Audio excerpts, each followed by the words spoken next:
Hello there. Welcome to On the Beat, the podcast that uncovers full frontal male nudity in cinema. My name is Laura, and I am joined by my Christmas elf, Ryan. Christmas is murder, isn't it? Murder. I don't know. What do the kids say now? Unalive? I guess. Like it's too hard to say. You can't say the S word.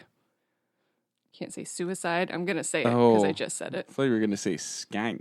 And I'm like, is that the S word? Well, I thought the S word was maybe shit. Before we get into too many S words, we are here because it is Christmas penis season, and we are going to talk about the 2002 drama Morvern Callar, directed by LYNNE RAMSAY, starring Samantha Morton and Kathleen McDermott. And let me drop you that synopsis.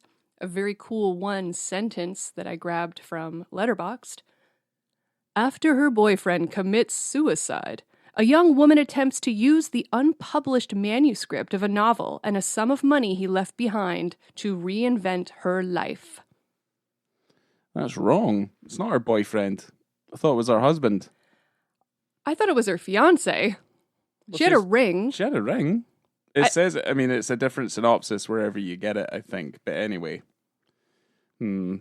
Well, I don't know what to say. It was her partner. They were together. There's no consistency. Roommates. No consistency at all. Live-in lovers. Shared the rent. Zero consistency. I cannot believe, or maybe I can, that this is our first LYNNE RAMSAY. I love LYNNE RAMSAY. It's hard to say that because LYNNE RAMSAY is a bit rough. But LYNNE RAMSAY had a new movie come out this year, which was really good. Okay. What, she's a bit rough? Lynn's a wee bit rough, No, her work. Oh, right. Okay. Yeah. The darkness. The sadness. It's a little unforgiving. The Scottishness of it it's all. It's a bit, you know what? Like, it really reminds me of the time when there was a whole bunch of other films very similar to this being commissioned by the Scottish Film Fund Commission. It was weird. I know she was asked, is this just a British thing? The darkness, very, like, who else had movies coming out around that time? I'm trying to, Andrea Arnold. Oh, probably is another big one. Yeah, I mean, because that's the thing, because we did Train Spotting and stuff. And yeah, it's kind of just like, oh, we're in Scotland, we're all taking drugs, it's all fucking crazy, like all that sort of thing. But there's a certain sense of style and there's a self-awareness in Train Spotting. This is not particularly, there's nothing really in Morvern Callar that I would say that's funny. It doesn't feel fun either. No. It's all kind of very dreek. It's all kind of even when they do go to Spain, it feels very muted. Yeah, it's kind of there's a very hard thing to be able to get over in the film and to try and really kind of get an idea into Morvern's character, but doesn't she cut the body up in the bath or something? Before we talk about corpse dismemberment, why don't you tell us about LYNNE RAMSAY? Because maybe that'll give us a good insight into what she's trying to do. Let's get right into the mood of it, eh? Yeah. LYNNE RAMSAY is a Scottish filmmaker and cinematographer. I will say the film does look nice. Her work is marked by a fascination with children, young people, and the mother. Recurring themes of grief, guilt, death, and its aftermath. Yo. So she loves that darkness. I've only noted down her feature films here. If you want to see her list of shorts, I mean, it's actually quite short, funnily enough. It's only 4 or 5 films. But in terms of her features, she starts with Ratcatcher in 1999. Morvern Callar came out in 2002. We need to talk about Kevin 2011. You Were Never Really There 2017. And Die My Love that came out this year in 2025. I think I've seen all of these movies. I've 100%ed this woman. Well, yeah. Cool. Have you seen all of her shorts, though? Well, then it's not 100%, is it? Not every single thing she's made. Why don't you hush up your Christmas elf mouth? I don't know. Who is out there who does that for like their kids and stuff? Like their Christmas elf nonsense, the elf on a shelf shite. Because that's all I've been seeing videos of recently is like people making pretend footprints in flour and all this sort of crap. Well, I do believe that if we were people who had children, we would torture them in a way. You know, you would do things to traumatize them for laughs. Because I know my parents did. They thought it was very funny to absolutely scare me. Yeah. And I don't blame them because I would have done the same thing if I had a child. I remember my brother had a pretty escalated fear of clowns. So my uncle dressed up as a clown, and then they locked him in a cupboard with him. I mean, yeah, that's funny. I mean, all you could hear was the screaming, and my uncle eventually kind of going, "No, it's okay, it's just me, it's okay." But I think that is what Elf on the Shelf is just a marketed way of trying to keep your children in line and traumatizing them just a bit. I will say, just, on the other side of the authorities, I do not condone any sort of horrible child abuse that you're kind of talking about right now. Well, you had mentioned we're going to get back to Morvern Callar, but I remember you mentioning just recently about getting one of those Pee Wee Herman dolls that have this, the string and okay. I had one of those as a child, and it really, really frightened me. Yeah, every dork has it in their house now. Anyone who's in their 40s now has a Pee Wee Herman just sitting on a shelf somewhere. Yeah, I mean, why not? Iconic. But I was very scared of it as a child, and my parents would kind of move it around or put it in the closet, just have the closet open enough so I could see it. Yeah. They did the same with E.T. I'm still horrified of E.T. to this day. I don't know if I'm horrified of anything. Oh, good for you. Yeah. Well, actually, that's the thing. I suffer from crippling anxiety, so I don't think that's necessarily true. Yeah. Yeah. That was probably the biggest lie I think I've ever told ever. Correct. I'm scared of everything. You're actually quite scared of everything. Yeah, I kind of am. Yeah. Like, the thing was, you know what it was that got me to go on roller coasters? What? Was I no longer feared death. Well, there you go. Yeah. And now you're just chasing that Now I'm chasing that dragon, yeah. I can never get it back. Yeah, that's it. Well, let's get it back, but don't bump on track with Morvern Callar, because this film is based on the 1995 novel of the same name, written by Alan Warner. Okay. Kind of a cult novel. Mm-hmm. The word or the name Morvern is not really much of a name. It's more of just a Scottish Gaelic word. It means the sea gap. And it's also an area near Oban, on the mainland of Scotland. Yeah, it sounded familiar. Yeah, so the film itself released at Cannes in 2002. That's not how you would say that. 2002. Nope, 2002. It was the same year that The Pianist premiered and won the Palme d'Or. Yeah, I mean... Hooray. Oh, right. Yeah. I was like, Adrian Brody? Yeah, I mean, he's... No. Yeah, because I don't know if Roman Polanski can still... well, he can't come back to the United States, but he might still be going to Cannes. So, yeah. He won big that year with The Pianist, so... Yeah. Yeah, what a funny time that was 20-something years ago. Yeah, quite right. This is Kathleen McDermott's first film, and LYNNE Ramsay gave the script to Samantha Morton ahead of shooting because she believed that because she was a seasoned actor that she could handle reading the script ahead of time, but she did not give the script to Kathleen McDermott because she thought it would make her performance less fluid as kind of a first-time actor, so she withheld that from her for production.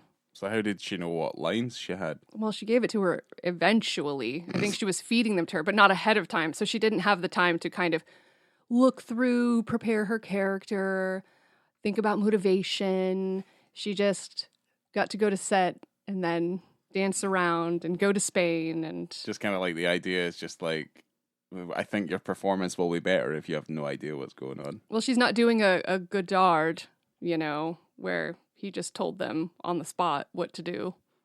That's different, though. That's different. Sometimes he didn't even have a script.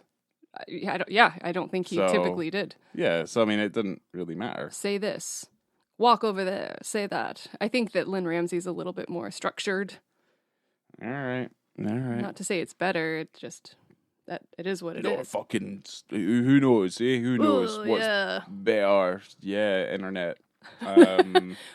Most of the film was shot in Almeria, Spain, and the Scotland portions were shot in Oban. And you can really tell because of Samantha Morton's incredible accent. But she's not from Scotland. I mean, her character is.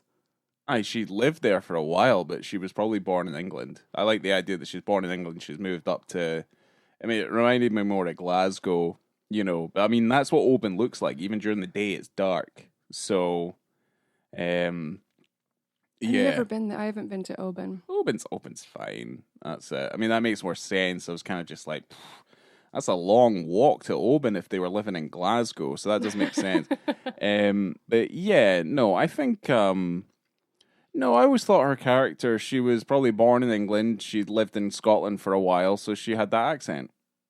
Plus I think, there's a weird kind of like, because we don't ever hear what her fiancé / husband sounded like either. So, I mean, there might be kind of like this weird level of sophistication that's about her that's kind of, slightly otherworldly that we're not privy to. But I do like to think that she was born in England and grew up in England, and then she's just moved over to Scotland. Well, that makes sense for the film. In the book, it was different because it was born and raised and then partied in Spain. They at least highlight, like they at least mention it near the beginning of the film. So, but she's been in Oban for quite a while, and seemingly her pal Lana likes it there.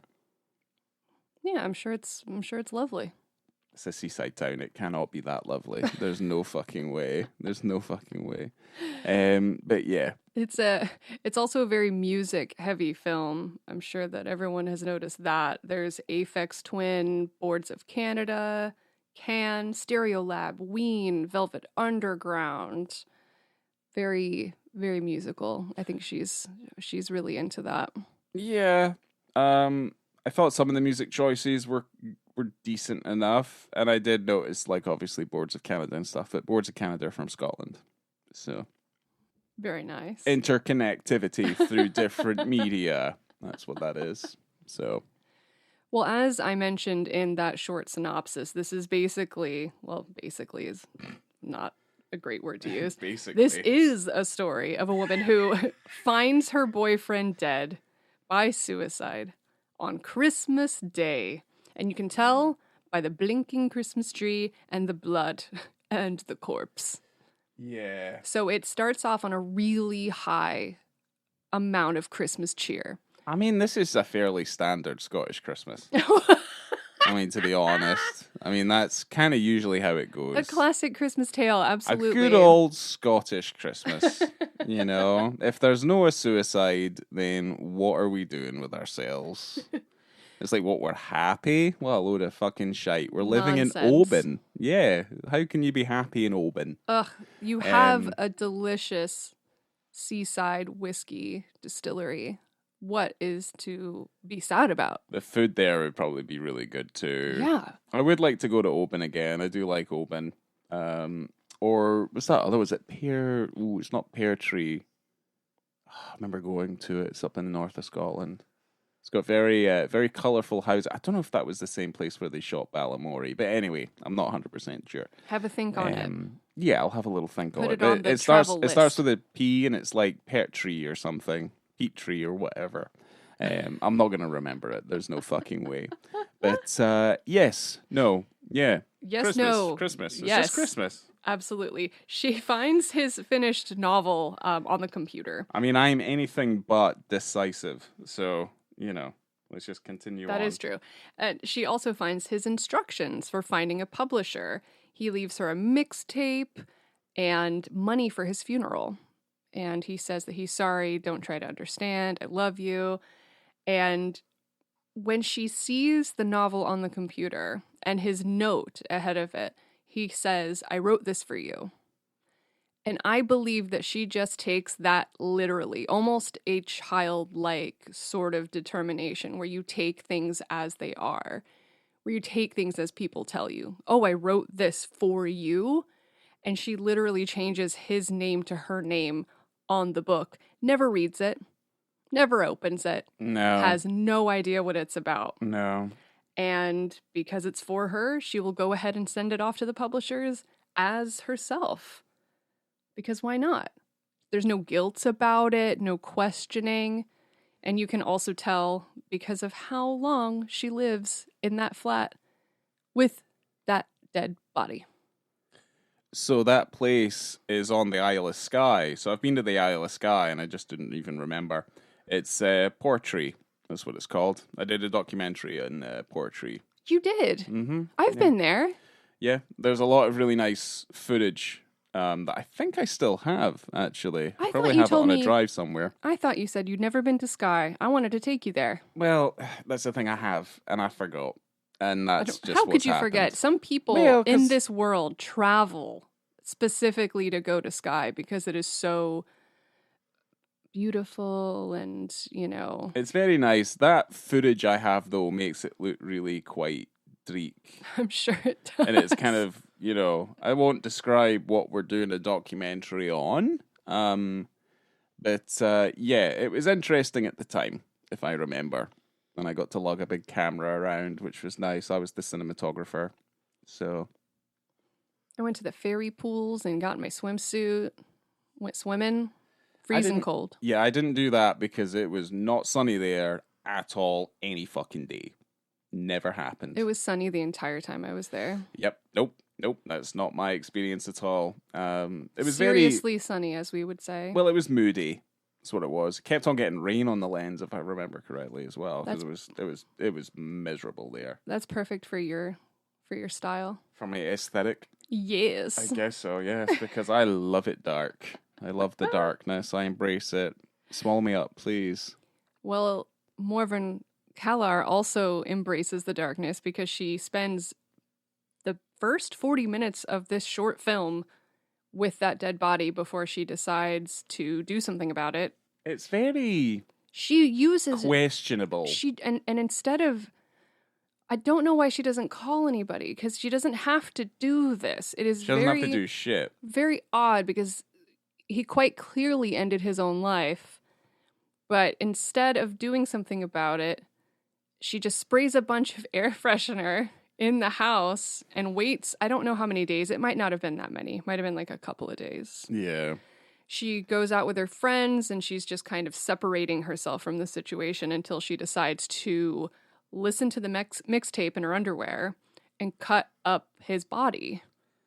I mean, it's a typical Scottish Christmas. Is that Boxing Day? I would say Cut up your boyfriend's body on Boxing Day? Yeah, use the boxes you got for Christmas to put your body in those boxes. No, I think I found all of that relatively quite questionable. Well, yeah. And I'm just kind of like, well, I'm like, well, why? There's something about her state of mind that you have questions about throughout the entirety of the film, because I do think there is a weird childlike quality to her. This kind of, I don't know how else to describe it, but she kind of takes everything as it is, and she's very insular, and Yeah. she's just like, here's a situation and this is how I'm going to deal with it. She doesn't involve anybody else. She tells other people, oh, what does she say? Like, oh, he's gone, or he went away, or Yeah, he just like left. And I mean, it's fine, but it's like it seems apparent to me that like she's aware of what she's doing. So I don't know if there's like a naivety about her. Yeah. I mean, there might be. I think that's yeah. But she's I think that able to works. like get herself around relatively quite easily in general anyway. I mean, certainly when they go to Spain and stuff, she's relatively quite self-sufficient. They do get lost, and Yeah, but they still like it's an adventure at that point. Now, I don't think finding yourself in the desert in Spain's a good idea. But yeah, certainly, unless that's like the building of her character, like, 1 minute she was cutting up the body of her dead fiance, now look at her, she's raiding tombs effectively in the deserts of fucking Spain. So I'm like, okay, I find there's a little bit of a disconnect there. And then also, like, by the time they end up back in Scotland and stuff like that, Lana's just there because Lana kind of disappears. She's kind of left well, she's sick of in her. the desert. She's sick of her nonsense. Who's nonsense, Lana? Lana is sick of Morvern's nonsense. Yeah, because it's she's just meant to be erratic. fun. Yeah, because she is erratic. And this film, it deals a lot with escape. Like wanting to get out of her life or her job, the banality of everything. Open. And she uses that opportunity. She literally takes the money out of his wallet and just wants to buy herself some freedom. But it doesn't seem too bad. I mean, the worst part of her life seems either that she's working at a grocery store or that her boyfriend is dead. You don't really get to see what she wants to escape from. No. But she wants to go. She wants to change things. The synopsis I read was that she's trying to escape the grief of it and that she can't actually do that. I mean, that also makes perfect sense. That makes a lot more sense. Yeah. But also, yeah, just a lot of that stuff's relatively quite, I don't know. She's just running. Well, yeah, I mean, it is sad if they were lovers or if they were married or engaged, seeing something like that would be quite traumatizing, especially if you're working with, I don't know, problems, because she obviously has some. Well, with that money to escape, she's like, let's take my best friend and go to Spain and party and dance and meet boys. Mm-hmm. Because what better way to escape your sorrows than with a fresh penis? 1830s holiday, Spain. Yeah, if you're not swapping your bathing suit with a guy, because that's what we're going to get to that point anyway, because there's that shot of that girl. There's a lot more boobs than I remember in this movie. Yeah, but they're kind of like, well, would you say casual boobs, I guess? A little bit more casual, I suppose. I mean, one of them is like sad in a bathtub boobs, and then the other is jumping around in Spain boobs, and then having sex boobs. So, a variety of boobs. But you see boobs again at 1 hour, 2 minutes, and roughly 2 seconds into this motion picture, where our titular character meets a man at a hotel in Spain, and he tells her a very sad story about his mother who passed away, and nothing gets you hotter than grief, baby. Yeah, I mean... Tell me your grief and take off your pants. Well, she's like, I can share the grief because I am also grieving. Absolutely. Because she's, she went through the process of cutting up her fiance's body, just to make sure. So they can share. They can share in the grief, because that's the thing. You don't want them just waking up. With the boyfriend? Yeah. Well, God. just like, oh fuck. It's like, what did you do? Why is your name on my book? No, I think, now they're able to, maybe they're sharing the grief, sexy grief, as it is, a bit of griefing. Yeah, well, they have a fun no pants party in the hotel, and they make sweet love to each other all over the place, and... My words were, they start undressing, caressing, playing. Full stop. I mean, all true, all very true. But this is where you see this gentleman's nude body. And, you do. There it is. It's a little dark in there.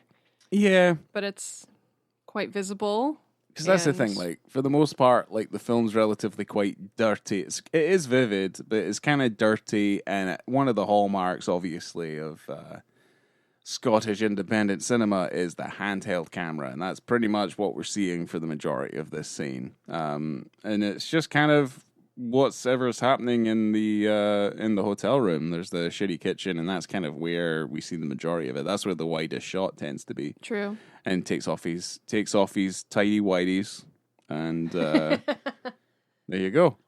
That's it. That's it. Jumping on the bed, see things dangling around, and then there's obviously the, I mean, it's not particularly graphic, but I mean, for us, I mean, we're pretty desensitized to everything. So someone might be like Jesus fucking Christ. No, I wouldn't think so. No. When is the last time you jumped on a bed? I think, well, it would have been when I was smaller, because if I jumped on a bed now, I would fucking break it. So, because I am a fucking dump truck. Jeez. So, yeah. Because everything's made of wood. Like, I would just break it with my immense girth. Wow, okay. I jump on a bed almost every single time I get into a hotel. Just at least once. Like one single jump.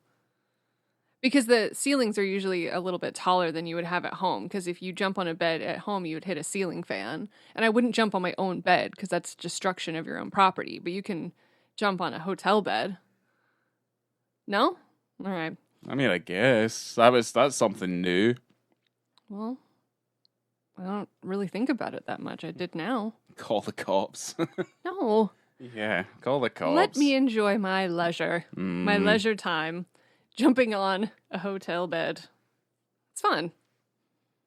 So, I mean, the journey of Morvern is a little... I mean, you know exactly where it's going to go because meandering. She needs to... Yeah, she meanders. She is running away from her troubles. And, I mean, the potential police. Because, I mean...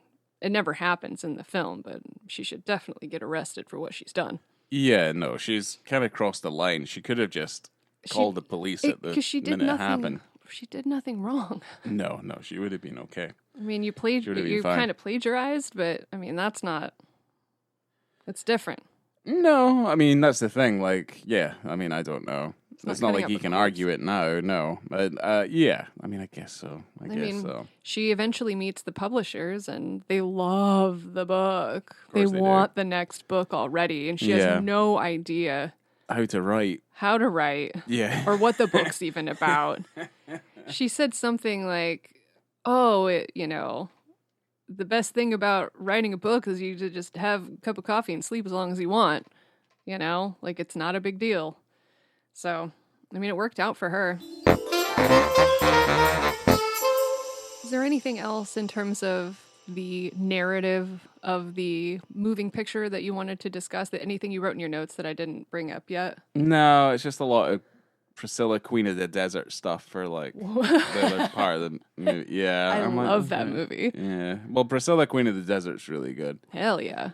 Don't know if this film's as good as that one. No, it's quite different. It's quite different. different. I mean, did we buy Ratcatcher on the Criterion sale? No. Damn it. We definitely did not. That was when they played it at the Enzian that one time and they had to put subtitles on, he said. Yes. For whatever reason, so there you go. I understood it. That's because you're dealing with my ramblings, usually. That is a very good movie. That's the one with all the kids in it. So, this film had a budget of $6 million. Okay. And a worldwide they had to take everyone to Spain. Yeah, party time. Party bus. And the worldwide box office gross was $869,820. Limited release. So. Right. But then why the fuck did the Scottish Film Commission plug so much money into it? I am unsure. What the fuck? But it's not a poorly regarded film.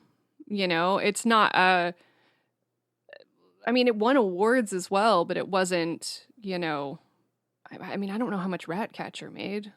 But maybe they're just pumping money because they know that she's got promise. Unsure.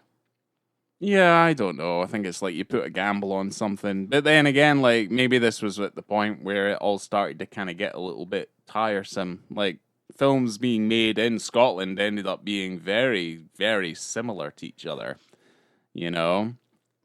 And it was kind of just these talky pictures that were kind of dark and a little bit sexy, but like not so sexy, like that sort of thing. They were always violent and they, had a twang about them that was kind of different. And you saw a lot of that stuff coming from, coming from England as well, like Shane Meadows stuff and that stuff is kind of relentless. So yeah, I mean, I think maybe like at that point, like there's a bubble that's bursting, The 2000s isn't really, at least to me, at least I don't think so. 2000 to 2010, like in terms of indie cinema, at least in the UK and stuff like that. I mean, it seems fine, but like you can see that there's more of a push towards making slightly more commercially sound pictures out of the UK at a certain point.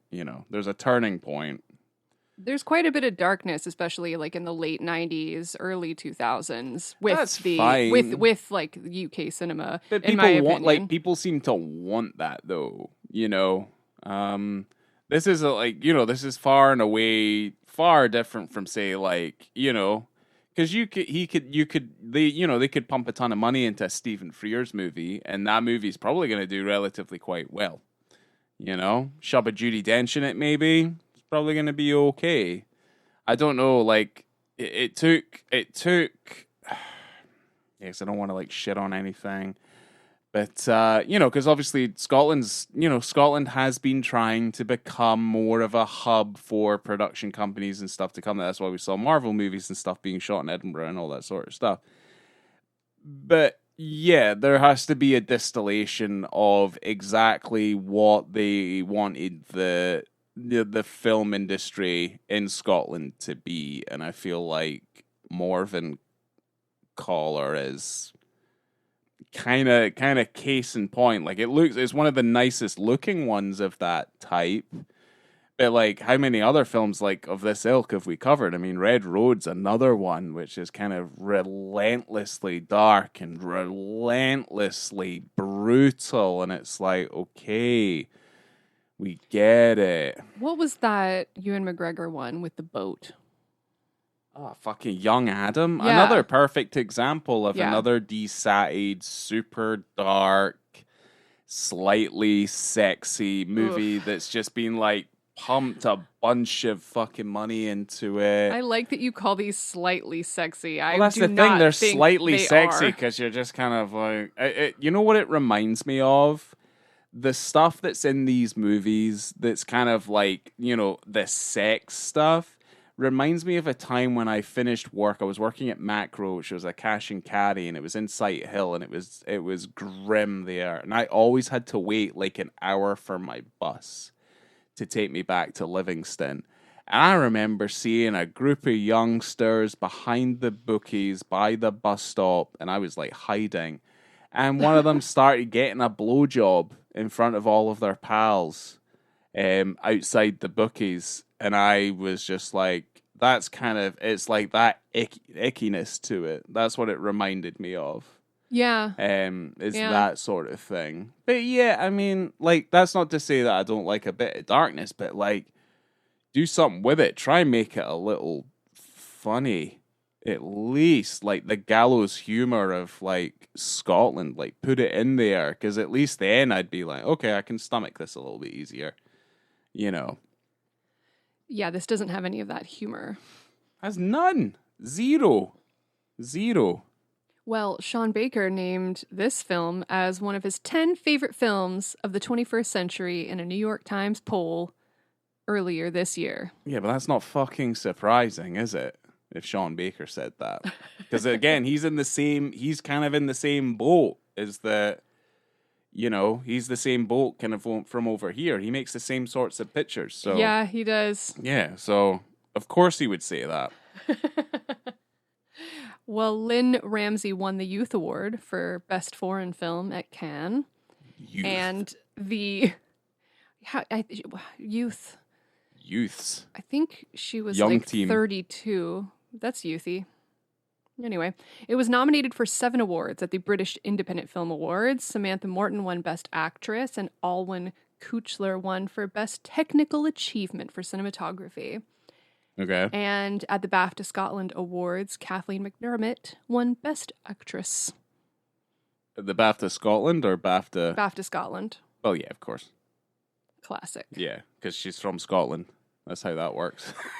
There you go. They only celebrate Scottish talent at the BAFTA Scotland, so yeah. Well, would you like to get into our ratings? Yeah. I mean, the scene itself, it's fine. It's kind of jumpy. It's, it's paced relatively well to a decent track. Like, you can understand what's going on. It's kind of like that weird, uncomfortable, like, preamble before you start having sex with somebody. And yeah, I think it's fine. Visibility seems okay. I would maybe go so far as to say it's like a 3. I think that's fine. It's kind of just middle of the road. It's not special. It's not awesome, but it's not bad either. It's just kind of down there. I am right in there with you. I'm pulling into the docking station. I'm going to agree on a 3 because it is fucking Chinese finger trap. Classic penis scene. It's exactly where you expect to find it and exactly where you want to see it. It's not particularly surprising. It's not innovative. Yeah, it is there, and you expect it to be there. I don't know. I was going to make a joke about like the location and stuff like that, how this would work out, say somewhere else, but I'm not going to make the joke. I don't know. It's really dark. Where that would go, and that's disgusting. Okay. You'd be appalled with me if I said what I was going to say. I typically am, so it's no different. No, I'm not going to say it on podcast. I could get in real trouble. Jeez Louise. Okay. No, I'm joking. Well, yeah, it's no... I'm joking, I forgot. Okay. Well, yeah, there's nothing necessarily of note. I was watching this movie several weeks ago, and I go, oh, there's penis in it, and it's a Christmas movie. How very exciting for me. Yeah. It's always a surprise, not a surprise, but it's fun when you're watching something you haven't seen and there's a wiener in it, especially for me. I'd be surprised if we put this on not thinking there was going to be some cock in it. Like, I mean, that's kind of the thing. Because it just, again, like, the minute it starts, it's like... Oh, it's another one of these. Yeah, you're absolutely correct, because when it started, I actually looked it up because I hadn't seen it. I go, is there a dick in this? And it's like, yeah, there is. I go, okay, I figured there was. So you're totally right. Yeah. I honestly didn't think about it. You could spot that shit from space. Yeah. Yeah, a UK Film Commission production. Yeah, maybe like, a working title it. movie. Yeah, Where's like one dick? of those. Yeah, it's like, oh, the Glasgow Film Fund, how ironic. Yeah, that's one of their markers. Hallmark, like they won't give you money unless you drop a dong. So Lynn doesn't have any phallus. And they wanted to get a phallus. She's like, absolutely, Tom. Wanted one and figure it out because well, I've not seen the movie, and I think that's fucking gross, Laura. It is. You'd even break that up. I know. I'm really sorry. As I was saying it, I go, Jesus Christ. Everything we say is a joke. No one should ever take anything we say seriously. What's your film rating, Laura? 3. I gave the movie a 3. I liked it. I like its runtime. It's quite short. I believe it's about just over an hour. 97 minutes. Perfect. Yeah. It's almost perfect. 96 minutes is what I look for. But I love the runtime. Mm-hmm. It doesn't really get too slow, but it is a slower moving film. It would get to 96 minutes if they cut out half of the production credits. It would have been fine. Well, yeah. Well, also the credits, the fucking opening title sequence, how fucking it's so long. I don't know why it's so long and why it has to be so long.